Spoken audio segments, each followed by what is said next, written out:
60 ans après le Concile Vatican II, l'Église est toujours traversée par de profondes tensions. 5 points controversés divisent évêques, fidèles et théologiens. Il y a maintenant un nouveau pape, Léon XIV. Quel chemin prendra-t-il? Continuité ou changement? Restez jusqu'au bout, car nous pourrions être confrontés à un tournant qui changera tout. 60 ans après l'ouverture du Concile Vatican II, l'Église catholique est toujours plongée dans un débat qui ne montre aucun signe d'apaisement. Pour certains, le Concile fut une nouvelle Pentecôte. Pour d'autres, le début d'une longue et douloureuse crise doctrinale et identitaire. Ce qui est certain, c'est que les décisions prises entre 1962 et 1965 ont eu un impact profond et durable sur le visage de l'Église, sur la manière de célébrer, de prêcher, de gouverner et même de croire. L'élection du pape François en 2013 a donné une accélération à de nombreuses revendications conciliaires, synodalité, dialogue interreligieux, nouvelle morale pastorale. Mais aujourd'hui, avec l'élection de Léon XIV, s'ouvre une possibilité sans précédent de discernement et, peut-être, de correction. Le nouveau pontife, tout en évitant toute rupture sensationnelle, a déjà envoyé des signaux sans équivoque, du choix de son nom, à son retour à la résidence au palais apostolique, à son attention à la liturgie et à l'unité doctrinale. L'un des changements les plus discutés issus du Concile Vatican II a été l'introduction du concept de collégialité épiscopale, énoncé dans la Constitution Lumen Gentium.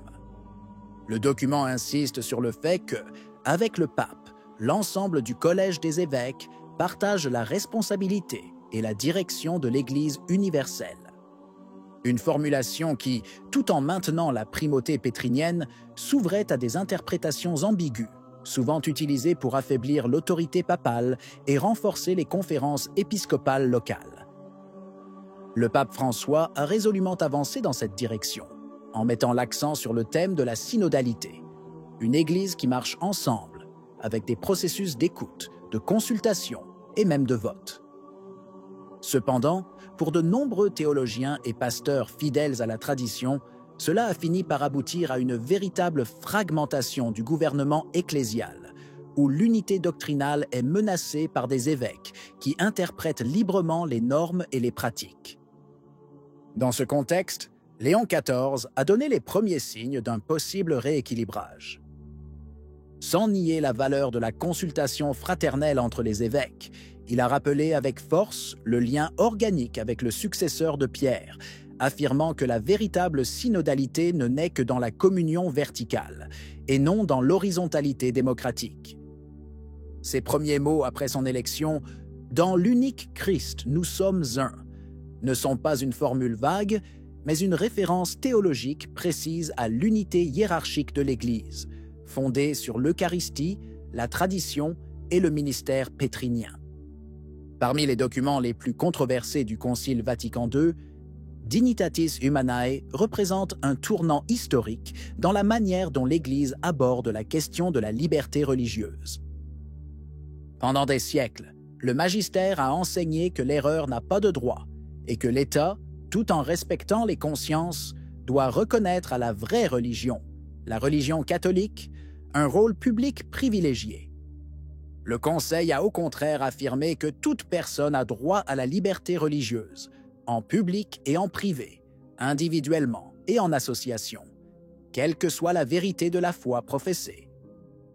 Ce tournant a été lu par beaucoup comme une ouverture au pluralisme, mais aussi comme une admission implicite que la vérité révélée par le Christ ne doit plus être proposée avec autorité, mais simplement offerte comme une possibilité parmi d'autres.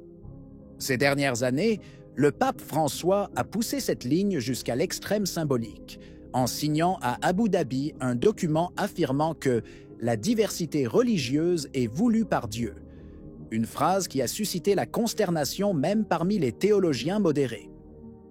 Dans son premier discours programmatique, Léon XIV ne mentionne pas explicitement Dignitatis Humanae, mais rappelle avec force le concept de libertas ecclesiae, la liberté de l'Église de proclamer l'Évangile sans compromis avec l'esprit du monde.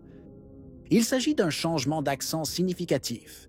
Non plus la liberté de l'individu de croire ce qu'il veut, mais la liberté de l'Église de proclamer ce qui est vrai. À une époque où la foi est relativisée, réduite à un choix subjectif, Léon XIV semble vouloir revenir à une vision plus classique. La liberté n'est pas la fin, mais le moyen d'adhérer à la vérité. Et la vérité, pour l'Église catholique, a un nom et un visage, Jésus-Christ. Le Concile Vatican II, avec le décret Unitatis Redintegratio, a marqué un changement radical dans la manière dont l'Église catholique se rapporte aux chrétiens non catholiques. Pour la première fois, on parlait ouvertement d'Église sœur, de éléments de sanctification, présents même en dehors des frontières visibles de l'Église catholique, et d'un chemin commun vers l'unité. Cette approche, initialement conçue comme un retour des schismatiques à la pleine communion avec Rome, est devenue au fil du temps un type d'œcuménisme horizontal, où les différences doctrinales sont tolérées au nom d'une fraternité indistincte. Le dialogue interreligieux, pour sa part, a suivi une trajectoire similaire. D'outil pastoral, il est souvent devenu une plateforme idéologique, dans laquelle la foi catholique semble se retirer pour ne pas offenser l'autre.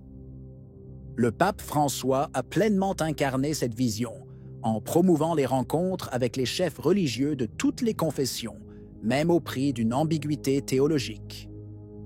Ses voyages à Assise et en Irak, ainsi que la signature avec le grand imam d'Al-Azhar du document d'Abu Dhabi, où la fraternité universelle est placée comme fondement de la paix mondiale, sont emblématiques. Mais à quel prix? Léon XIV, sans renier le dialogue comme instrument de charité et de diplomatie, fait preuve d'une nouvelle sobriété dans ses gestes. Sa théologie, influencée par l'école augustinienne, place la vérité au centre avant la relation. Nous pouvons dialoguer, mais sans jamais occulter la singularité salvifique du Christ et l'unicité de l'Église fondée par lui. Parmi les réformes les plus visibles et les plus discutées issues du Concile Vatican II, celle liturgique est certainement la plus emblématique. La Constitution Sacrosanctum Concilium a été rédigée avec l'intention déclarée de promouvoir une actuosa participatio des fidèles au mystère liturgique. Ce qui suivit fut cependant bien plus qu'une simple mise à jour, un nouveau rite naquit, la Missa Normativa, ou Novus Ordo, promulgué par Paul VI en 1969. Au fil des ans, de nombreux fidèles, prêtres et théologiens ont dénoncé un abandon substantiel du langage sacré, du sens du mystère et de la continuité liturgique avec la tradition. L'autel tourné vers le peuple, la suppression du latin, les improvisations liturgiques, la musique profane, tout cela contribua à une perception désacralisante du culte catholique. Le pape François, loin du monde de la liturgie traditionnelle, a montré une certaine intolérance envers l'attachement croissant de nombreux jeunes à la messe de rite tridentin. Avec le motu proprio Traditionis Custodes, il a en effet limité de manière drastique la célébration selon le missel de 1962, la liant à une autorisation épiscopale préalable et la présentant comme un instrument potentiel de division ecclésiale. Léon XIV, bien qu'il n'ait pas encore formellement abrogé la disposition de son prédécesseur, a envoyé des signaux très différents. Sa première célébration publique en tant que pontife fut sobre, en latin, avec l'utilisation de la chasuble romaine. Dans une homélie ultérieure, il a parlé de la liturgie comme d'un lieu d'adoration, non d'animation, soulignant la nécessité de retrouver le sens du sacré et de l'invisible. Beaucoup voient dans ces choix le début d'une possible remise en question de la réforme liturgique post-conciliaire. Sans rejeter le Novus Ordo, Léon XIV a su redonner dignité et espace à la forme extraordinaire, en reconnaissant que la tradition liturgique de l'Église n'est pas une nostalgie, mais une expression vivante de son dogme. Le Concile Vatican II a introduit un nouveau langage dans la vie ecclésiale, centré sur le concept de peuple de Dieu et la valorisation des laïcs. Cela a favorisé, au moins dans un premier temps, une prise de conscience renouvelée de la corresponsabilité dans la mission de l'Église. Cependant, au fil du temps, ce même langage a souvent été réinterprété de manière démocratique, au point de donner l'impression que l'Église devrait être gérée comme une structure horizontale, gouvernée par des assemblées, des consultations et des votes. Ces dernières années, cette tendance s'est accentuée sous le pontificat du pape François, notamment avec l'insistance sur la synodalité comme manière d'être Église. Assemblées locales, questionnaires mondiaux, implication des non-croyants dans les processus décisionnels ecclésiaux, Tepi Eponwakes. Tout cela a suscité l'enthousiasme chez certains, mais aussi la désorientation et la peur chez ceux qui craignent une dissolution de la structure sacramentelle de l'Église, au profit d'une logique d'assemblée. Dans ce contexte, Léon XIV, déjà dans ses premiers discours, faisait référence à la fois à la collégialité et à la synodalité, soulignant leur valeur dans la vie de l'Église. Il n'a cependant pas encore pleinement clarifié comment il entend orienter ces instruments, ni s'il entend continuer sur la voie tracée par François, ni s'il initiera un rééquilibrage vers une plus grande centralité de la primauté pétrinienne et de la tradition. Ce qui est certain, c'est que le langage choisi par Léon XIV, « Dans l'unique Christ, nous sommes un », laisse place à une vision ecclésiale qui vise l'unité, mais on ne sait pas encore comment il entend concrétiser ce principe. La question reste ouverte de savoir si la synodalité sera, pour lui, une pratique d'écoute ordonnée ou un processus transformateur. Il est trop tôt pour tirer des conclusions, mais c'est le moment de faire preuve de vigilance et de discernement. Qu'en penses-tu?